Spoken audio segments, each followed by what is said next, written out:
अस्सलाम वालेकुम। आज हम बनाएंगे नहायत ही लजीज खुशबूदार बीफ बिरयानी की रेसिपी। अगर आप बड़ी ईद का मज़ा दोबारा करना चाहते हैं तो आप ये वाली बीफ बिरयानी की रेसिपी ज़रूर ट्राई करें। तो चलिए इसको बनाना शुरू करते हैं। सबसे पहले हम कढ़ाई में डाल देंगे बीफ बोनलेस। हमने यहाँ पर 500 ग्राम बीफ लिए हैं। सबसे पहले हम इसके अंदर डाल देंगे 4 से 5 अदद लहसुन के जवे और 1 अदद डाल देंगे प्याज। अब इसके अंदर हम तकरीबन 3 गिलास डाल देंगे पानी, क्योंकि हम इसको कढ़ाई में बना रहे हैं। अब टेस्ट के हिसाब से 1 चम्मच नमक डाल देंगे, आधी चम्मच पिसी हुई लाल मिर्च, इसके साथ ही 1/4 चम्मच डाल देंगे हल्दी पाउडर। इसको हम अच्छे से मिक्स कर लेंगे। अब इसको हमने पकने के लिए रख देना है तकरीबन 1 घंटे के लिए। दरमियान में आपने 1 से 2 बार इसके अंदर चम्मच को चला देना है, इसको चेक कर लेना है। तो देखें, इसको हमने पूरा 1 घंटे के लिए पका लिया है। पानी बिल्कुल ड्राई हो गया है और बीफ देखें यहाँ पर बहुत अच्छे से गल चुका है। अगर आप इसको प्रेशर कुकर में पकाएंगे तो आपने 1 गिलास पानी डालकर इसको तकरीबन 20 से 25 मिनट के लिए पका लेना है। अब इसको हमने अलहदा प्लेट में निकाल लेना है। अब उसी कढ़ाई में 1 कप यानी कि 100 ग्राम डाल देंगे हम ऑयल, इसको गर्म कर लेंगे। अब आधी चम्मच साबुत ज़ीरा डाल देंगे, 4 से 5 साबुत काली मिर्चें, 4 से 5 लौंग, 1 बड़ी इलायची, 2 दालचीनी के टुकड़े, साथ में डाल देंगे 2 तेज़पात के पत्ते। अब ये तमाम मसाले डालने के बाद हमने पहले आंच स्लो की हुई थी, अब थोड़ी सी आंच हम तेज़ कर देंगे और मसालों को हम 1 से 2 मिनट के लिए हल्का सा ऑयल में फ्राई कर लेंगे। जब इनके अंदर से हल्की सी खुशबू आने लगेगी तो हम इसके अंदर डाल देंगे टमाटर। 2 अदद टमाटर को बारीक काट कर हम इसके अंदर डाल देंगे। इस तरह से डालने के बाद इसको हमने अच्छे से इस तरीके से मिक्स कर लेना है।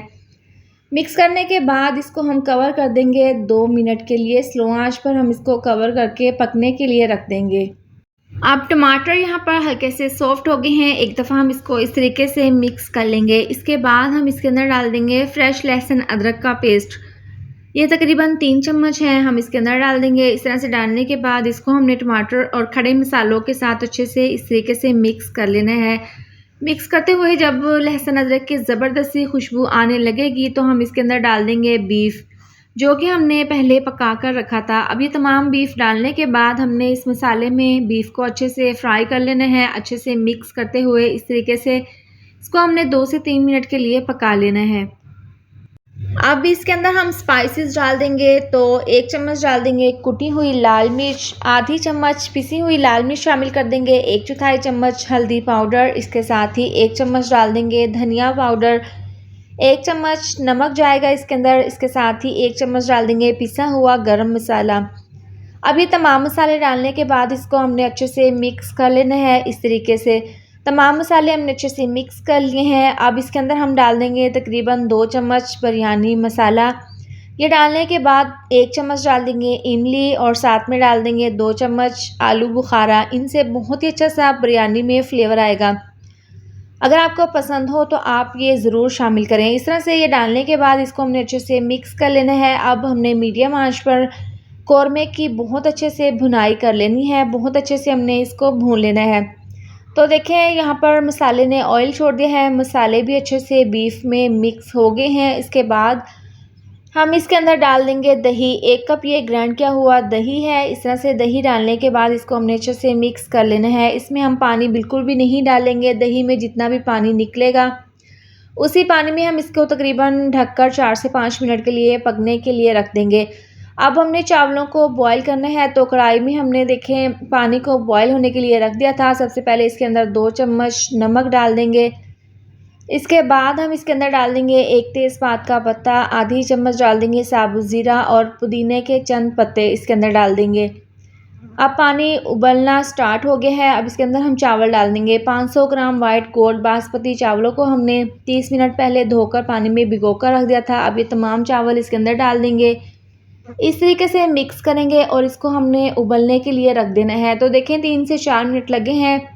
चावल यहाँ पर बहुत अच्छे से बॉईल हो रहे हैं, पानी बहुत अच्छे से पक रहा है। तो आपने हाई फ्लेम पर इस तरह से चावलों को बॉईल कर लेना है। अगर आप आंच बिल्कुल स्लो कर देंगे तो आपके चावल अच्छे से नहीं उबलेंगे। तो देखें यहाँ पर पानी बहुत अच्छे से इसका बॉईल हो रहा है। तो चावल यहाँ पर बहुत अच्छे से बॉईल हो रहे हैं। तो देखें यहाँ पर 7 से 8 मिनट लगे हैं।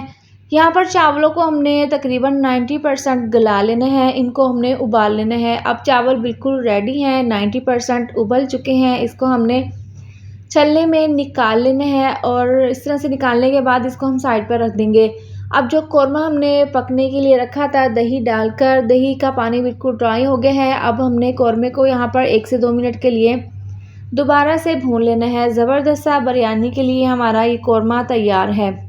इसके बाद हमने बिरयानी को दम पर रखना है, तो कढ़ाई में 2 चम्मच ऑयल डालकर पूरी कढ़ाई में हम इसको इस तरीके से सेट कर लेंगे। अब जो चावल हमने बॉईल करके रखे थे वो हाफ़ चावल हम कढ़ाई के अंदर डाल देंगे और पूरी कढ़ाई में इसको अच्छे से सेट कर देंगे इस तरीके से। अब जो कौरमा हमने बना कर रखा था वो तमाम कौरमा हम चावलों के ऊपर डाल देंगे इस तरीके से।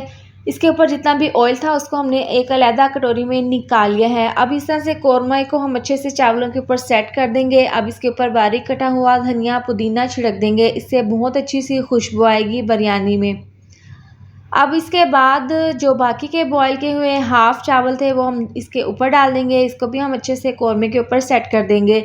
जो हमने कौरमे के ऊपर से ऑयल निकाल कर रखा था वो हम इस तरीके से इसके ऊपर डाल देंगे, इससे चावल बहुत ही खिले खिले से बनकर तैयार होंगे।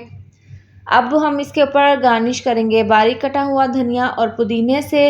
इस तरह से डालने के बाद हम टमाटर के स्लाइस इसके ऊपर डाल देंगे और इसके ऊपर ब्राउन की हुई प्याज इसके ऊपर डाल देंगे, इससे बहुत ही ज़बरदस्त सी इसकी लुक आएगी।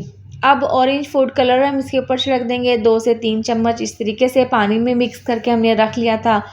ये डालने के बाद अब इसको हमने कवर कर देना है और बिल्कुल स्लो आंच पर, दम वाली आंच पर हमने बिरयानी को तकरीबन 20 से 25 मिनट के लिए दम पर रख देना है। 25 मिनट के बाद हमने इसका ढक्कन खोलकर चेक कर लेना है।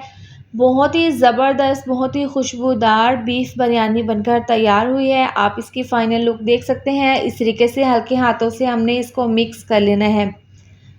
अब इस तरह से मिक्स करने के बाद इसको हम प्लेट में सर्व कर लेंगे, तो आप इसकी फ़ाइनल लुक देख सकते हैं। देखने में ये जितनी खूबसूरत लग रही है, खाने में तो बहुत ही टेस्टी बनकर तैयार हुई है। तो आपने आने वाली ईद पर मेरी ये वाली रेसिपी ज़रूर ट्राई करनी है। इसके साथ ही वीडियो अच्छी लगे तो लाइक और शेयर कर दें। अगर आप मेरे चैनल पर न्यू हैं तो चैनल को सब्सक्राइब भी ज़रूर कर दें। मिलते हैं नेक्स्ट वीडियो में। अपना बहुत सारा ख्याल रखें। अल्लाह हाफिज़।